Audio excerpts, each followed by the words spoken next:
దేవుని యొక్క స్థలములో, పరిశుద్ధ స్థలములో మనం చేతులెత్తి ప్రార్థించినప్పుడు దేవుడు మనం చేస్తున్న విజ్ఞాపనతోని దేవుడు ఆలోచిస్తున్నాడు. మీరు ఎప్పుడైనా వచ్చి దేవుడి మందిరంలో చేతులెత్తి ప్రార్థిస్తున్నారా? విజ్ఞాపన చేస్తున్నారు. విజ్ఞాపన అంటే ఏంటి?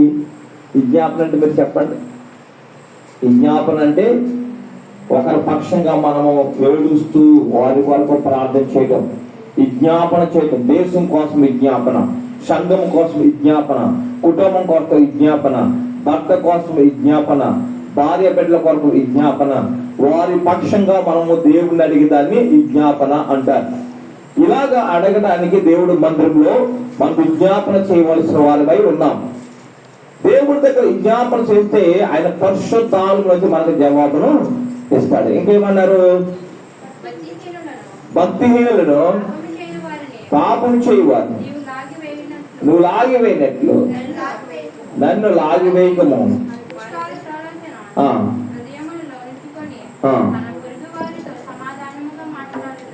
ఏం చేస్తారండి?